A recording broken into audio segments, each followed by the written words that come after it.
Right, a nice, enjoyable evening in Lanarkshire, and it's not often you get to say that. Celtic are through to the last four of the, whatever it's called, Cup, the League Cup we'll call it. A 4-0 victory over Motherwell this evening. Goals from Abada, Reo Hatate and Kyogo Furuhashi. And nice and easy, Stevie, would you agree with that?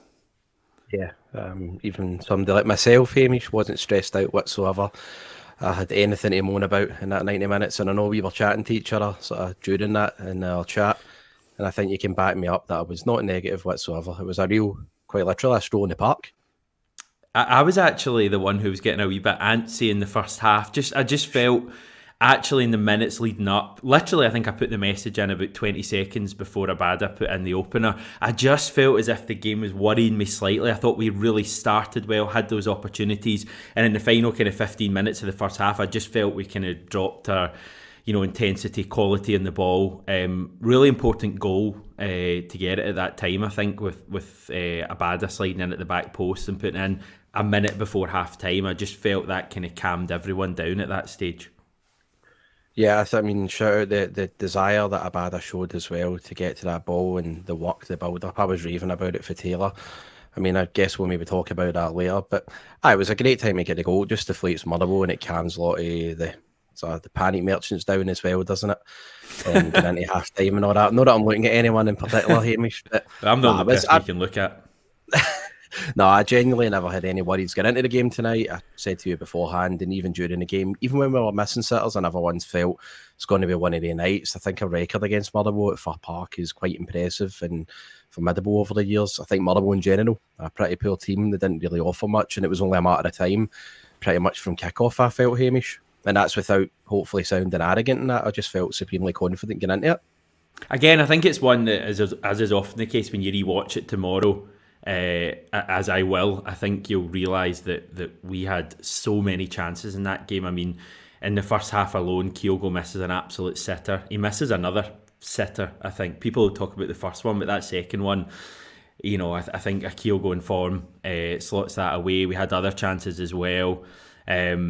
I really did feel we started the game really well, and I'm talking about starting the game from the kickoff. Right from the kickoff, we worked the ball, 2-3 passes, and Kyogo had the ball, away next to the corner flag. So I felt we started with real intensity today. Maybe flagged slightly in the kind of near and the end of the first half, but getting that goal was really important.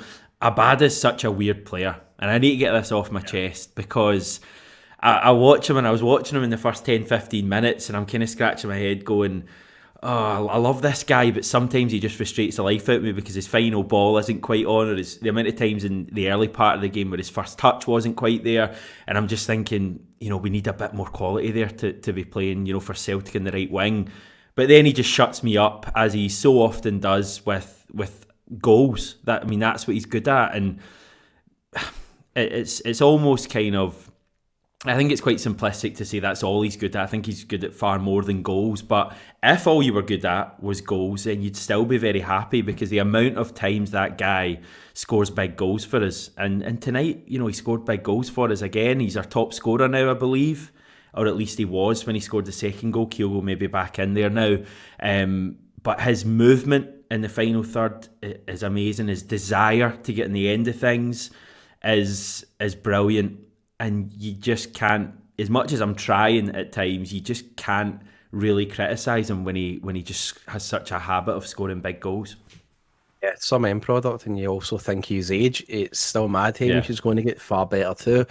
I agree with that though, because Abada is a weird player in terms of he's such a goal threat, but when he's out wide, when you're looking for a quick delivery from Abada at times, it's missing, and he sometimes overthinks it, or sometimes doesn't play the ball that you're expecting when there's a player in the middle screaming for it, and then within a couple of seconds the player's marked. So it's like he actually does, I would say, he does the hard things. He makes them look easy. Like scoring and all that is a difficult thing to do. Whereas if you've got space out wide like he does, and all you're looking is for an accurate ball in the middle just to hit a target, sometimes he just lets you down there. But no, you can't fault him whatsoever. It's again when he always comes up tops, and especially in these games as well. I think he's got a good record at Fir Park. He had scored a double there last season as well, didn't he? Yeah. So does Hatate. I mean, it seems to be the same players at Fir Park that always do it. I would love, I mean, I know we've seen him in glimpses already, but I would love to see, we probably will never see it, an extended run up front for Abada. Because I honestly think he has all the attributes to be a really good striker for us. He is good coming off the wing as well, though, I suppose. I mean, his goals today were great and should probably have had a hat-trick. But I just think he's such an interesting player to weigh up in terms of, the goals he scores for us.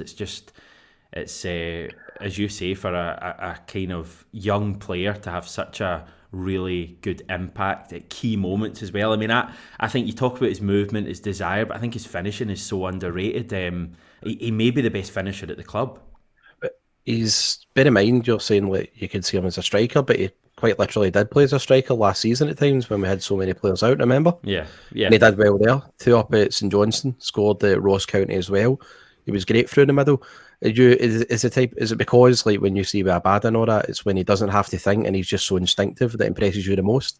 Yeah, I mean that's what I mean. I think he's one of those players that, exactly as you say, when the big moments come, his movement in the box is incredible. He's got this amazing knack of finding space in a packed penalty box. And you saw that for the first goal. I mean, I know it's his movement that scores that first goal today, but that was a packed penalty box. I don't know how many players. There'd probably be at least 8-9 players in that penalty box at the time when he puts it in the net, and he kind of ends up on his own because he has that desire to get onto the end of the Greg Taylor pass. Did you want to touch on Greg Taylor briefly? I did, yeah, for all. I mean, it's like I was saying just at the weekend.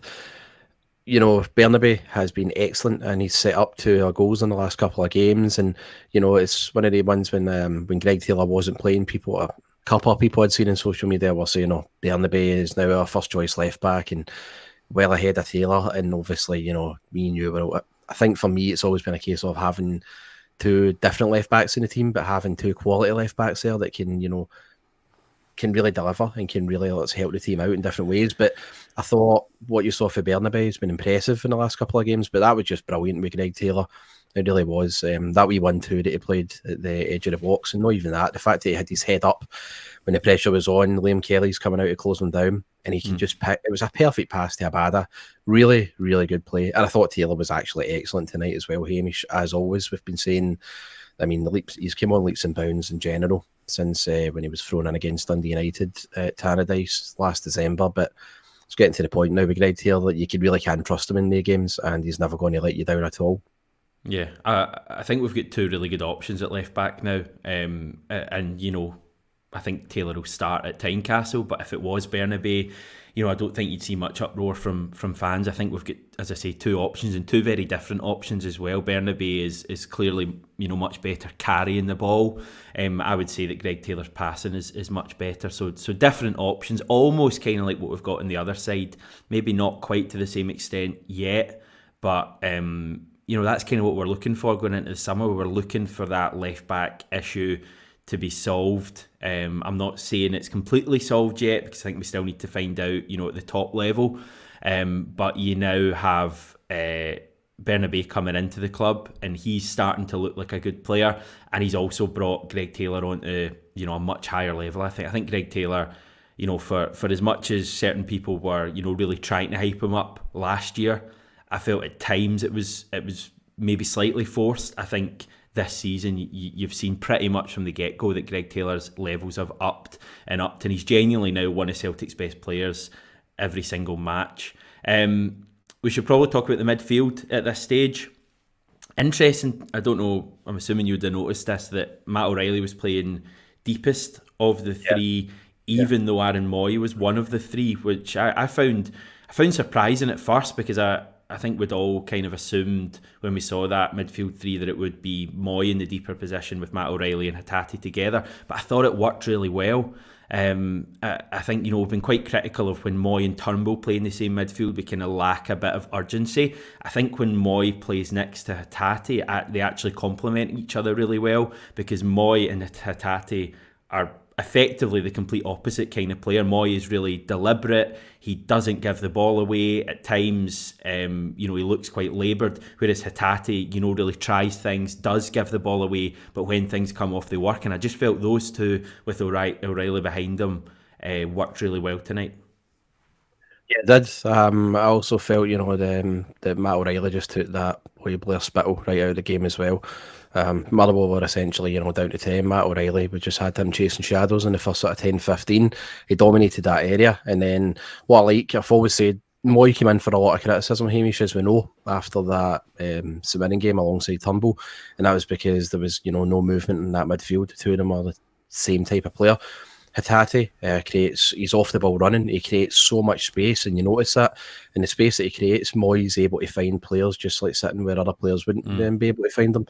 And he did it on Saturday against Hibs. He was so impressive for it, and again tonight. And what's good about that is people were usually coming saying, after that St Mirren game, people were saying, Moy, I don't know if I play him away from home. I don't know if he's an away game player. You have to really, muck in and get physical. Well, I think even at times Moy tonight didn't even need to do that because he created so much space for himself, and it puts to bed the myth of he can't do it away from Celtic Park. He was excellent on Saturday. He was excellent again tonight.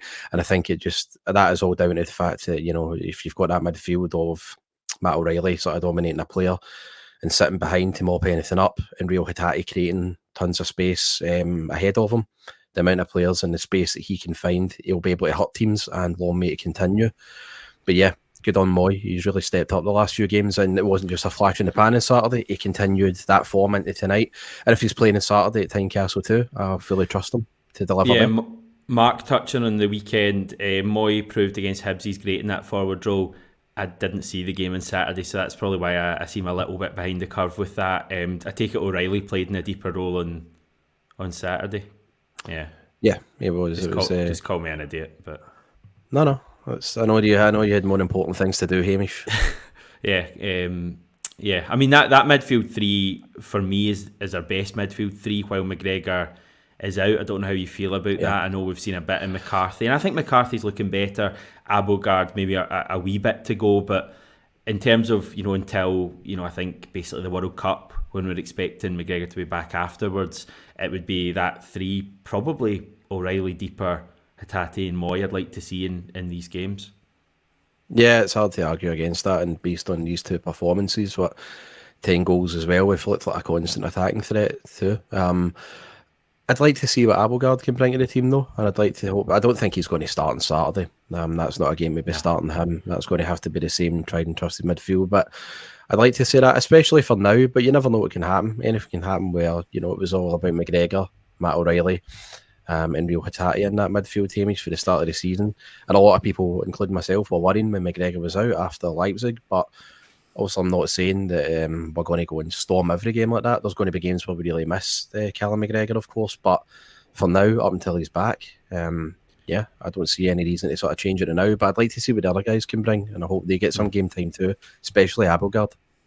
George clearly isn't worried at all. O'Reilly's playing 6, just as good as McGregor. Big statement that, George. You need to come and back it up. We'll get you in the channel tomorrow to explain your working on that one. He is getting better. I thought he had a good game today. Seems to be a bit more intelligent in the role. He has played the role, growing up. I remember chatting to someone about Matt O'Reilly's development, and they were saying, I think it was Peter Grant actually, and he was saying that he actually played O'Reilly in that deeper role so he could improve his kind of defensive play, because that was a weakness in his game. I think it's improving with more game time in that role, and I like the look of that midfield. But let's not beat around the bush. Reo Hatate is the star of the midfield. I would say he's a star of the Celtic team now. I just love watching him. I know he kind of maybe at times frustrates people because he tries things and they don't come off. But when they do come off, he's spectacular. And in that first half especially, he was brilliant. And I mean, that goal was just genius. He sat down Liam Kelly and said, sit down. Brilliant stuff there, Hamish. But yeah, ended his career, if you will. But no, I mean, Reo Hatate is just an entertainer, and I love watching him. Yeah, I mean, we've said it before in the past, Hamish, that when you see Hatate, sometimes he's frustrating when he tries a long pass, and he will give the ball away. But my God, there was a was a bit tonight where I think Juranovic gave the ball away and Hatate bust a gut to win the ball back. Actually, in fact, I think that led to. I think it led to the second goal. But he bust a gut to win the ball back at the right back area, and then started a move again. And we ended up sort of causing Motherwell bother from it. But I thought he's just a joy to watch. He's really good, especially towards the end of last season when he had that wee dip in form and his fitness and fatigue kicked in. He's been well rested over the summer, and he looks a far better player. He looks different too, and every time he's on the ball in that last third, looks as if something's going to happen. Such a threat, and he took his goal so well. It's the type of goal as well, isn't it, Hamish? I know it's been feels like 20 years since I've kicked a ball, but it's a sort of goal you probably score like playing sevens or something as well. He just made it look that casual. Yeah, he made it look really easy. It did. Yeah, it was good playing the lead up to it as well. I mean, Abada plays a lovely week in a reverse ball. We're just really confident at that stage.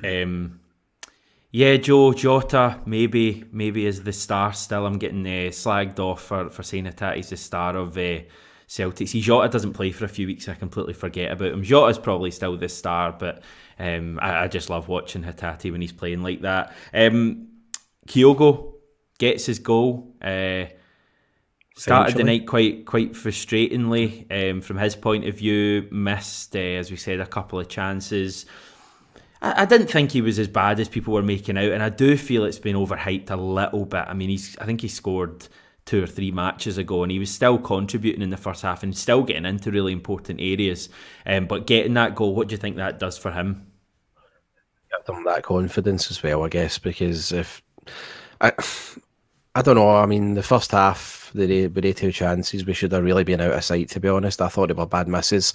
I think the one where he puts it by the post is gilt-edged. And especially considering, he was dropped at the weekend and he's not been hitting the same heights as what he'd expect and what the fans probably expect in the last few weeks. So I think that would have been playing on him, and had he not scored, you go into that game on Saturday, and I think GG would have definitely been the player to start against Hearts at Tynecastle. And the longer you go, missing the easy chances as a player, that in your head, you might very well be sort of suffering for confidence from it. So who knows? I think the team would have been fine, but I think for him personally, it was very important that he rounded that performance off with a goal, especially after the gilt-edged chances that he passed up in the first half. But no, it was good to see him back in the score sheet.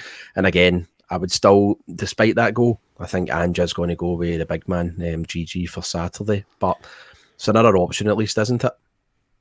Yeah, I think that's up for debate. I would say it's kind of 50-50. I would personally probably quite like to see Giakoumakis start that game. I'd just be interested to see how his, I think it was his back, he kind of hurt late on in the game, shortly after coming on. So we'll need to wait and see how that is. Hopefully it was just a kind of impact thing. If they're both fully fit, I would probably go for Giakoumakis. I've got that Tynecastle game in January in my mind, and that's probably leading me to that conclusion. But I just think that physical presence could really hurt Hearts. But we have options, and I think that's really important as well.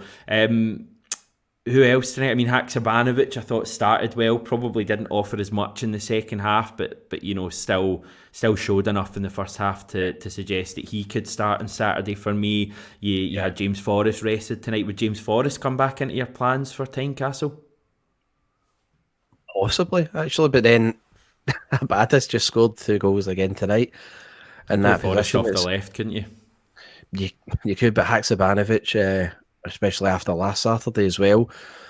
I don't know. I for the game at Tynecastle, I think it would probably. It's a tough one. Forrest's record at Tynecastle is brilliant. I'm thinking about the big goals he scored. Yeah, he has, especially in the last few seasons. That's a tough one. I'm glad I'm no Ange for that reason alone. But if you're asking me on the spot, I'd go with Haksabanovic, GG, and Forrest for that one, the same as last weekend, I think. But I just don't know. It's a tough one. What are we saying, everyone? Let us know for the front 3 for Saturday. I'm going Abada right, Forrest left, and Giakoumakis. Midfield would be the same, probably. It's got to be the same midfield, definitely. Yeah. Just Joe Hart would come in.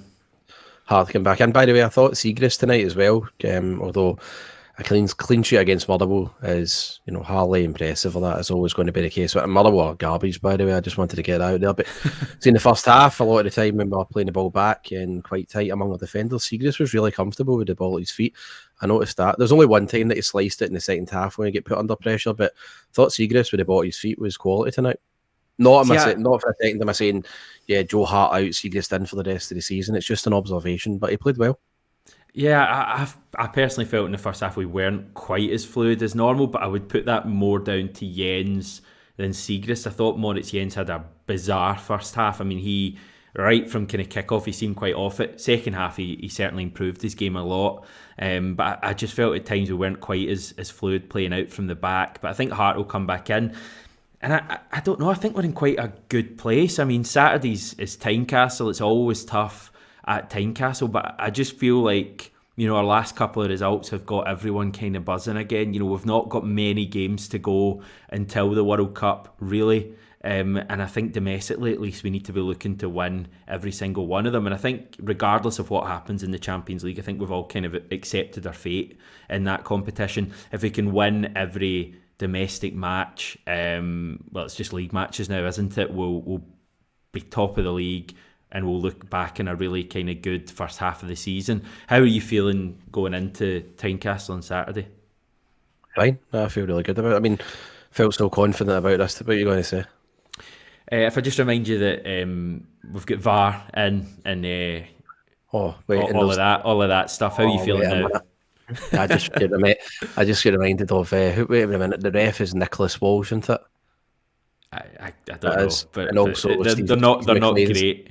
Yeah, you're right. Stephen McLean's the main VAR guy. How are you feeling now? Still fine. I think Celtic. I think Celtic will have enough about us to beat a Hearts team who are 7th in the league now. They've been battered in Europe and they're out the cup as well. I think Hearts are a bad team at the moment, possibly in worse form than the team we played tonight. And I reckon that, if we get an early goal, if we even get a couple in the first half, we could go on to absolutely do them. And it could be curtains for one Robbie Nielsen. It'd be interesting to see that, wouldn't it? I personally don't see it, but hopefully we get a good result. Next round of the Cup, we're obviously semi-final stage. Kilmarnock are already there. Aberdeen are as good as there. Rangers winning as well. We're looking at mid-January for that. Who are you fancying if it's Aberdeen, Rangers, Kilmarnock? I will say MD, but I would like to, it's always good to play Rangers in the final in it, so preferably Aberdeen would be good. Aberdeen in the semi-final as well. We've got a good record against them at Hampden. So yeah, give me Aberdeen and Rangers in the final would be class. Yeah, I think it'll be good. I mean, I think if those are the 4 teams, you're going to have decent crowds at Hampden because, Kelly, first time in 10 years, they've been in the semi-final stage of either cup. I think they'll bring a decent support to Hampden. I think Aberdeen will as well, and obviously ourselves and Rangers. So I think whoever it is, it's going to be tasty. I'll just wait and see how the draw goes. That's the way I take it, because I think it's pointless to spend time speculating over randomness, basically. So we'll have news of that on tomorrow's video. We're also going to take a bit of a deep dive look at VAR as well ahead of Saturday. I believe you're on Saturday as well, Stevie. Can't wait. Do you hope for a bit of controversy? I was genuine. I just hope for Celtic to win, and I hope it's just a routine game for us. But knowing who's at the helm and who is behind the VAR, then there's going to be something. And this is Scottish football, so something stupid will happen. But as long as Celtic go out and do the job, regardless of whoever's in control of all that, then fair play. Yes, we look forward to it. Right, we will say goodbye for now. Thank you, Stevie. I will be back on the video channel tomorrow. See you then.